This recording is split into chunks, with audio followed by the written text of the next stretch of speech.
Both albums have not fared as well as your solo stuff in the past. Although maybe that's an unfair comparison.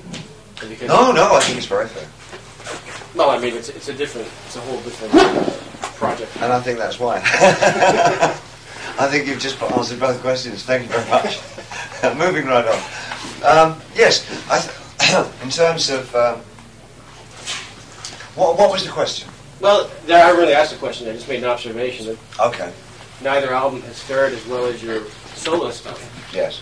And, thank you very much. This gentleman here was just wondering how exactly you analyze that. What do you attribute that to? Can I answer that, or is that directed at you? I don't know. Can you? Yeah. May you answer that?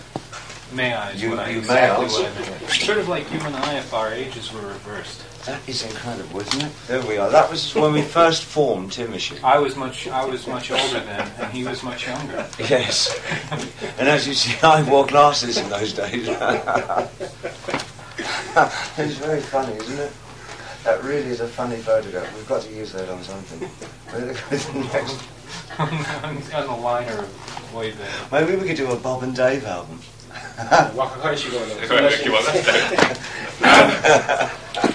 I think the music that we're doing with Tin Machine is not very good. Not to put down what David has done in the past, but Which prior to Let's Dance, his stuff was not.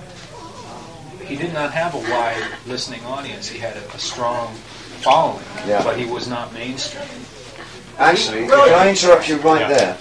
In fact, what's happening is that in terms of what these albums sell, it's just about what I was selling prior to Let's Dance. That was the kind of audience I'm literally at that place again, for me personally.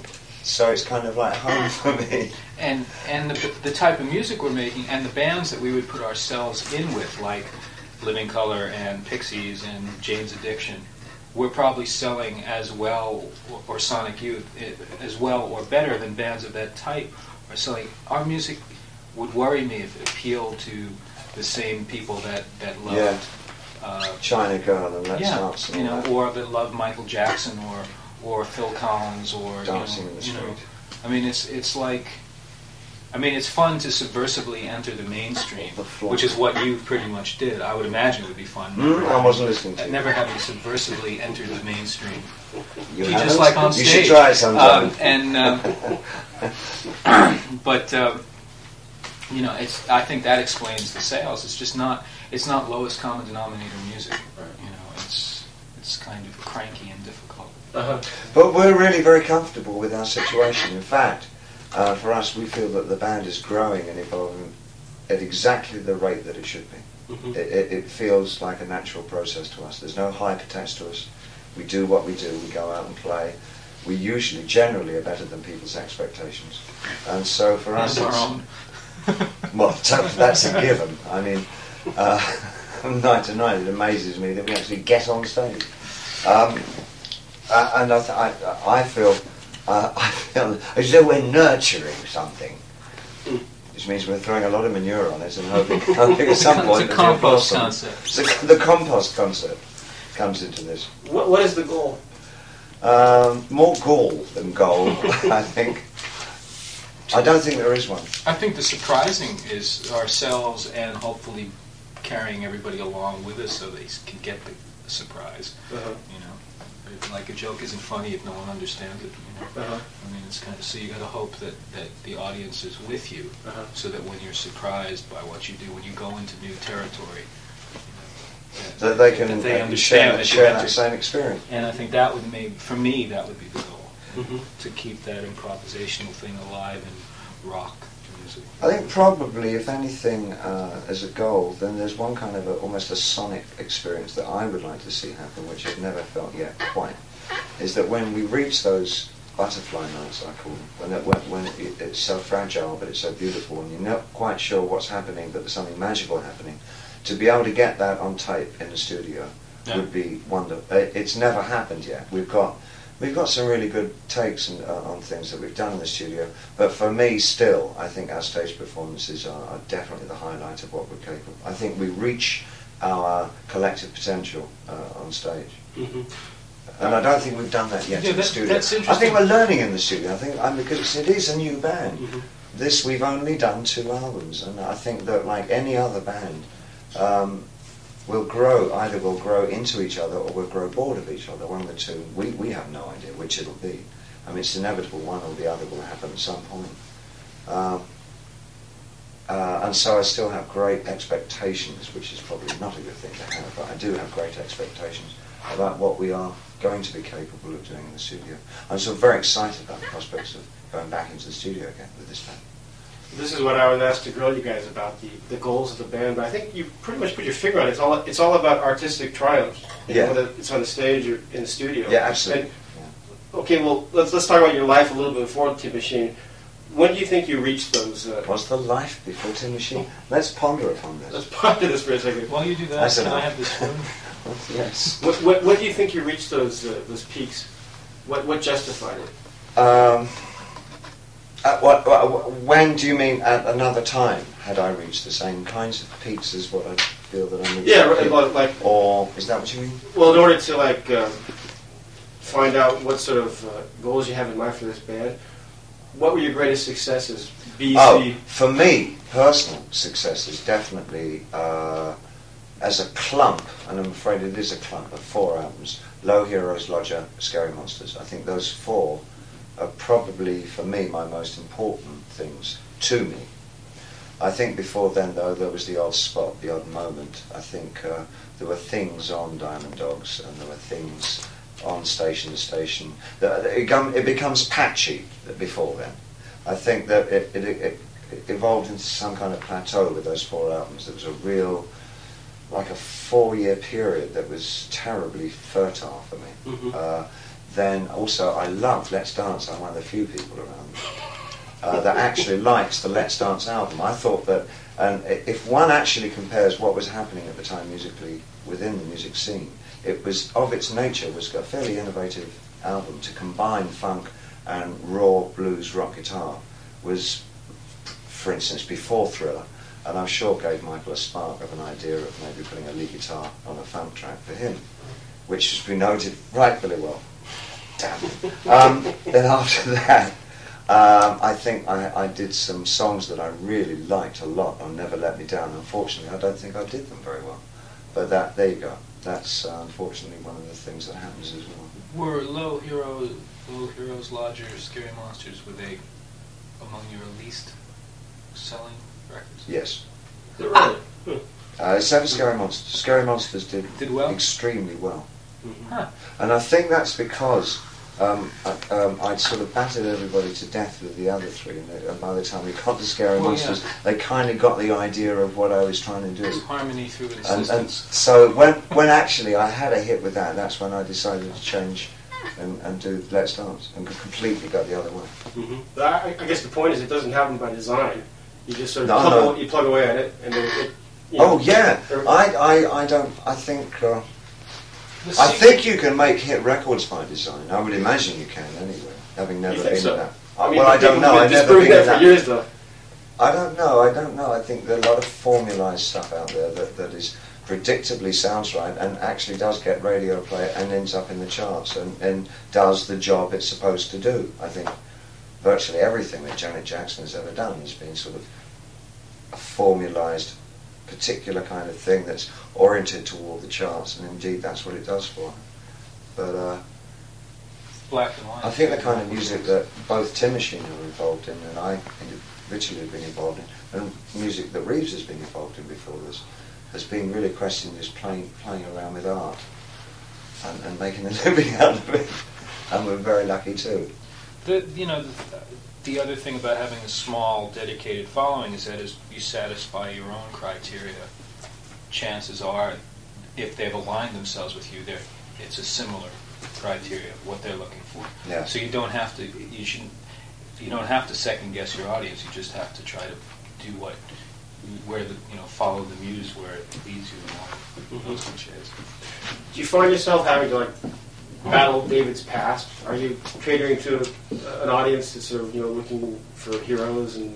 I don't think Tin Machine has had that problem with an audience necessarily, because the places we've been playing have been just about the right size for Tin Machine. Yeah. I think that on a press level we battled the past, but on the other hand we also, I think there's a certain perverse streak in the band that allows it to on the other hand, for a writer, I think it's probably a good writing point. I mean, it gives him something to fill his page up with. I mean, there's not much you can't really go on at length about the kind of sound that we make, because there's nothing more boring than reading about how a band sounds. So I think if you're going to write about anything, it's like, can this band live with David Bowie? And that's the sort of, I mean, I often get the impression that that's the usual soft approach to doing an article about, is that, well, what's the angle? I know, I've got a good one. How do they feel about being in the shadow of David Bowie? That I bet they've never been asked that before. And then, and so you get, films of articles about what it's like for me to be in the shadow of Tin Machine once they've seen the show. But the audiences themselves know. I mean, to my knowledge, unless I'm completely Pete Townsend out now, I've never heard anybody yell out a Major Tom or a Gene Genie or anything like that. We do get an occasional Sufi, though. We have gotten, in America, the occasional Sufi. You do the mouse.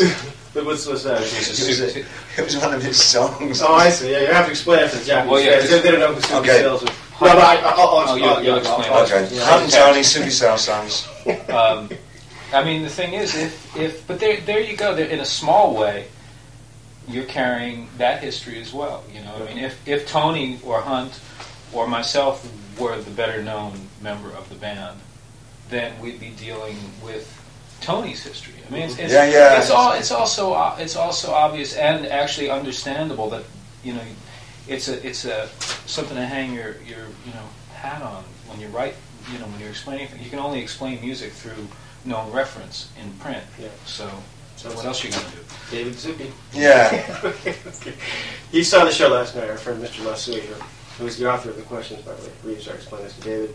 And he said it was a very passionate approach, and yet very upbeat and happy. Yeah, I think it's a sort of a very affable. Considering the fact that two band members were dying. What were they dying from? Well, Hunt's neck. Hunt's got the most incredibly stiff neck. He's been walking around like a piece of concrete for the last 2 or 3 days. He's moving like Ray Charles. Yeah, he's doing a very accurate Ray Charles impersonation.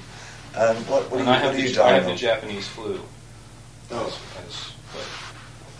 Okay, but as opposed to the Akron flu? Well, that's what they told me it was. Oh. They said Japanese flu? Yeah.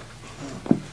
At any rate, it was a very sort of at-home type of approach. Yeah, I mean, we've sort of made up our minds. It's not a. There's no point in being professional. Oh God, no! That went out the door ages ago with this band. I think it's not. We don't want to. We don't want to not entertain people, but we're not doing a show. But how can I explain this?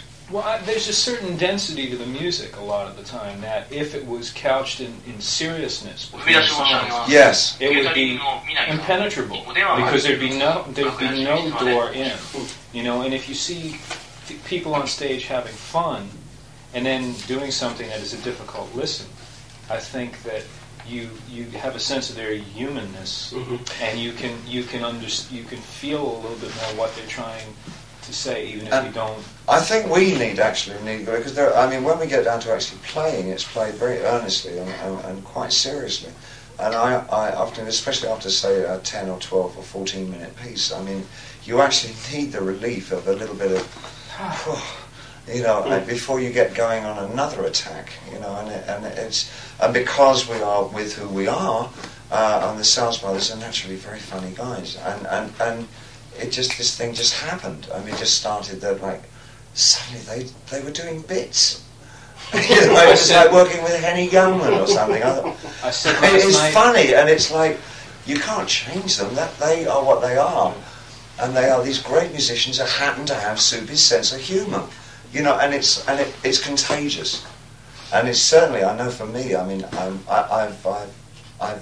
humour has been a substantial mattress to my life. I've always got on well with humorous people, and I share other people's humours, and I feel that it's brought it out a lot in me. That I feel that it's okay to not, just keep a deadpan face throughout the whole of one's performing life.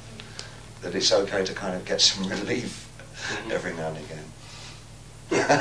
I've bought this CD, Buck Owens and the Buckaroos live at Carnegie Hall, 1962.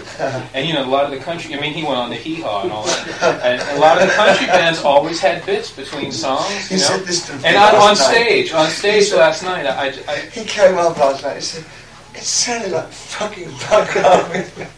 It's like we're turning into Buck Owens and the Buckaroos.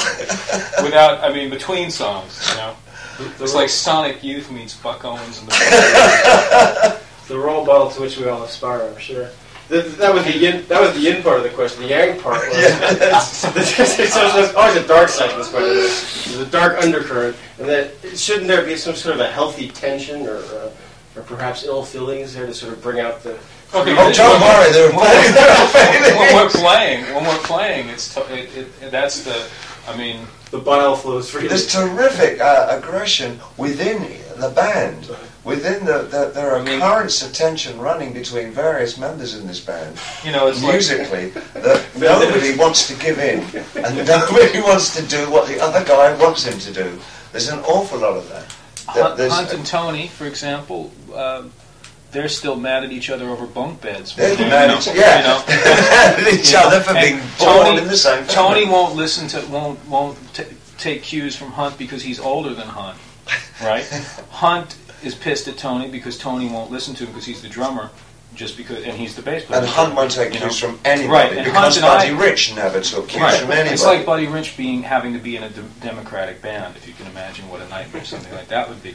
And then David is singing up front, and every now and then, you get the girls up front saying, "Oh, David," and of course, and the I rest of the remember band that I have a certain position, right? Exactly. To hold. And you're not supposed to cross in front of him on stage because he gets upset. And the rest of the band's like, "Fuck you," So there's this whole, but only while we're playing. It all comes out mostly while we're playing.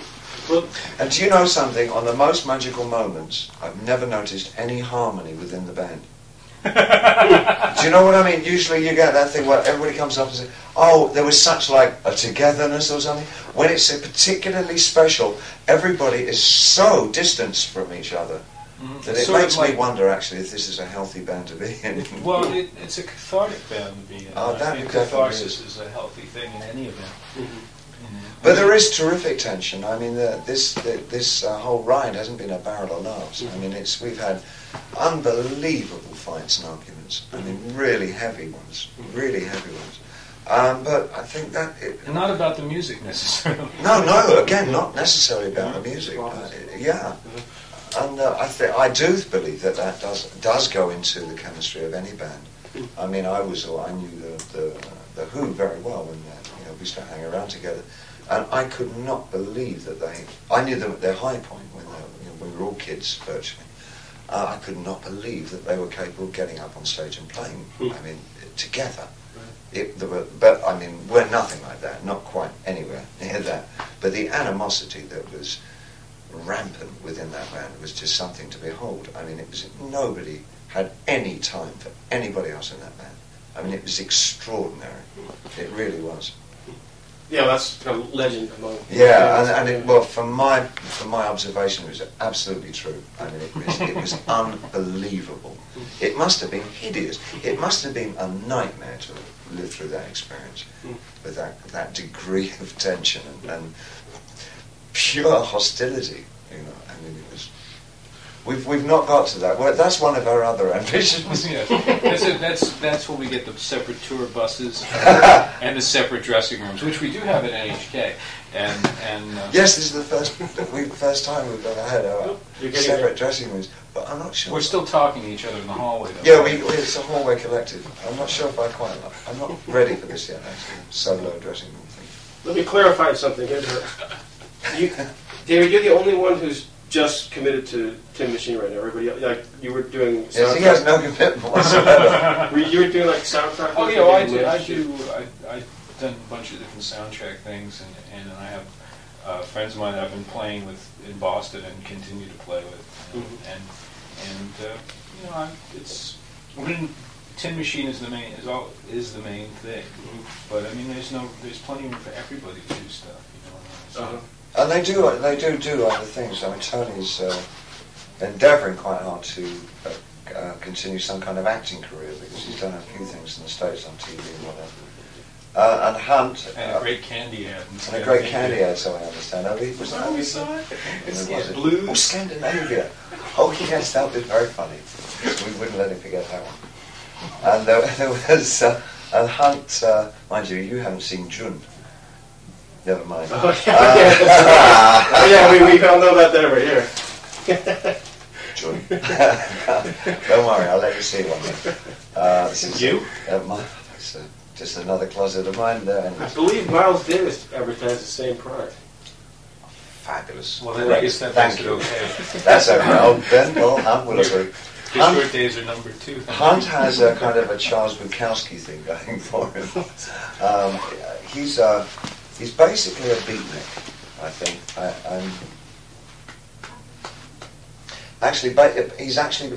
He's black, as he keeps on telling us. But really, his whole ethos is rhythm and blues and soul. I think the places where he hangs out are mainly black. His whole thing is very black. And he's totally, that's the only music he listens to, apart from Buddy Rich, and I'm serious about that, because I think Buddy was one of his first drum teachers.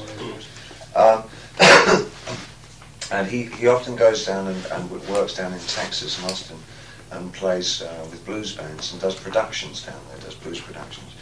You are right, I am looking for a way out of this band. I mean, I am endeavouring to try and, recreate some kind of solo career back. Is that right? You are? Oh yeah, definitely. I'm actually doing something at the moment. I'm fooling around, but at the moment it's fooling around with some ideas. My basic idea is to build up a catalogue of material of my own so that I can quickly get out of this one and go back on the road as a solo artist.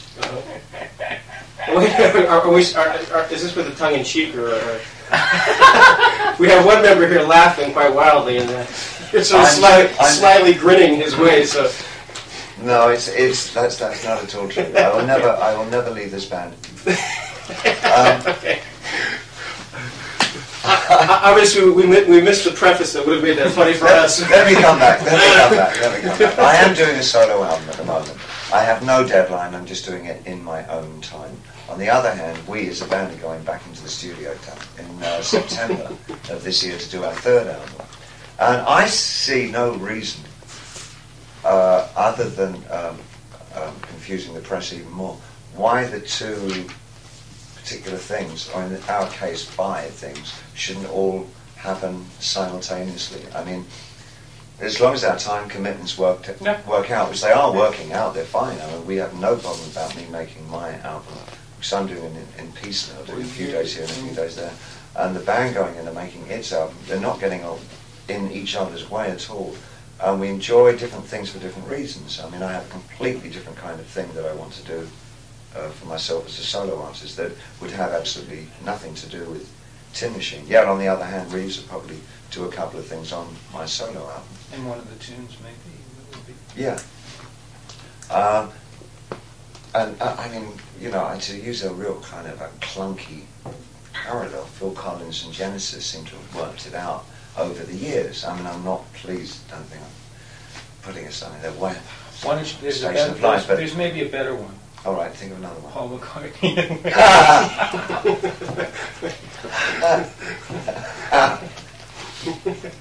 But didn't McCartney used to play his musicians? Yeah. Okay, Genesis. I think Genesis, well, at least it was more acceptable because in that situation they are a real band, and they all divide the money up.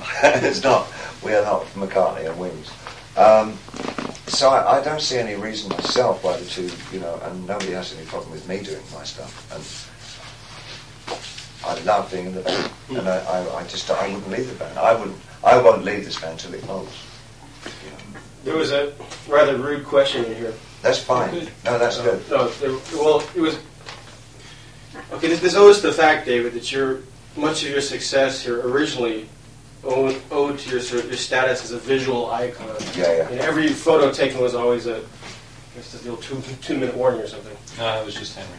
Okay.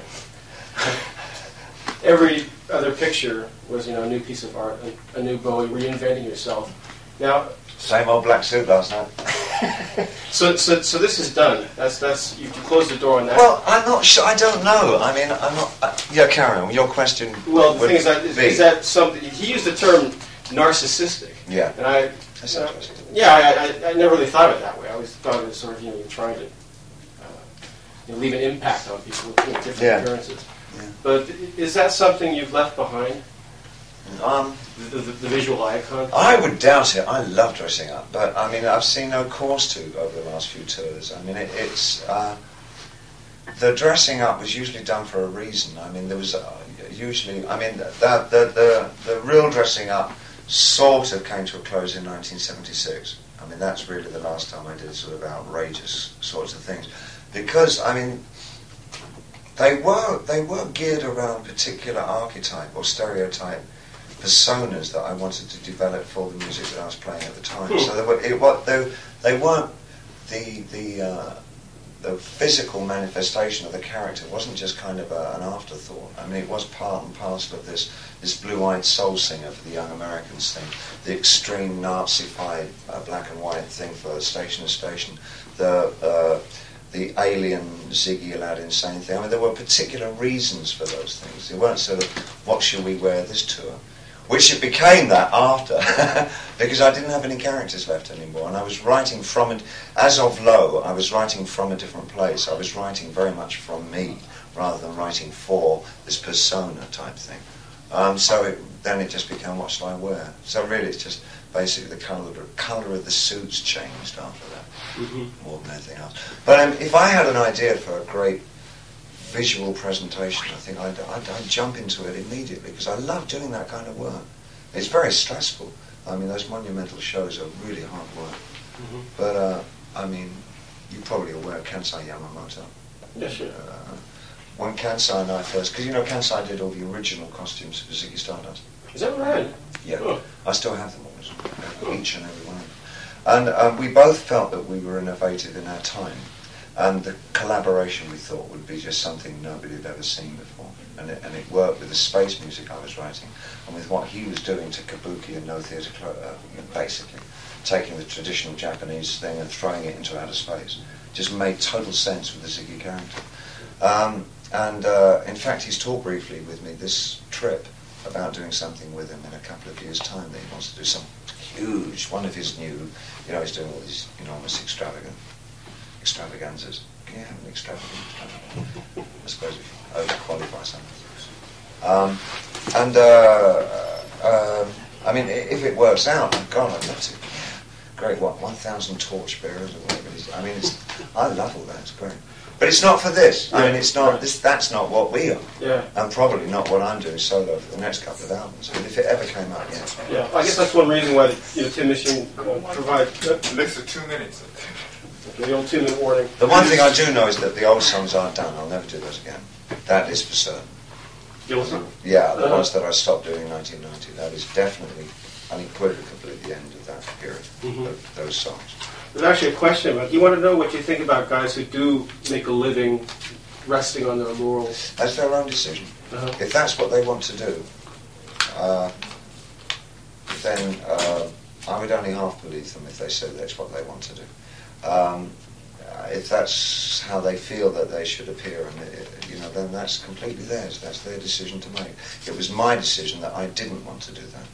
I don't want to end my time carrying luggage around and sort of walking through shows with no real enthusiasm and just sort of paying lip service to stuff that really stopped meaning anything to me 10, 15 years ago. I can't do that. You can, you used to assume those personas, but you could never sort of characterize yourself, I guess. That's much. It's like, how many times can you sing and go, ground control to major tom? I mean, it's like, it becomes the point. It's like, you know, it's like when you catch yourself humming a tune and say, oh, I didn't realise I was singing that. But that's how I feel half the time, or was feeling, you know, doing some of my old songs. I mean, I was thinking of things like, did I shut the door properly? I mean, this stuff would go through my head as I was singing all these huge things that I should be imbuing with all this emotional sort of... Did you turn the oven off when you left? Did I turn the oven off? It was really at that level, which is terrifying. You really know something's wrong when you catch yourself somewhere else totally. When you're on stage, you're singing a song, and you're thinking about, I wonder if so-and-so ever got back to... I mean, you know, what am I doing singing this stuff? I'm not even thinking about it. There was one last question. なんか聞きたい？アクセルの話を聞きたいんだけどね。ああ、そっか。Okay, on the cover of the magazine there was a picture of Axl Rose there, who sort of is the quintessential young rock and roll animal. They snickered. Well, he ain't Gene Vincent. Yeah. Do you ever look at a younger guy like this with envy? Like, you know, he's this is his moment in the sun. How old is he? He's probably about mid-20s, isn't he? Like 27, something like that. Yeah, around middle, I think. So he's 7 years younger than me. Do you envy that? No, I don't feel any generation gap. I mean, I feel like he's real mainstream to my ears. You know, so I don't feel like he's cutting edge or any of those things that you're supposed to expect from someone that's like that. Oh, you know what I mean? Yeah, so well, it's definitely not cutting edge, but I mean, he just sort of personifies that sort of the ethic of the self-destructive. Yeah, but you know, he's as much that as Harry Connick is Frank Sinatra. You know, I mean, it's like it's just another. It's the next generation of the same thing. I'm looking for the thing I haven't seen before, heard before. How about you? As elder statesman of pop? I would not particularly envy him because I can guess the kind of furniture that he buys with the money that he makes. Okay. I think you're hinting at something very painful. You don't like smoked plexiglass? I used to in the 70s. Okay. Can you listen to the radio? Okay, Joe, I think we got what we need. We got the old heave-ho here, so we shall leave you to your own devices. I mean, my presumption is that he buys furniture.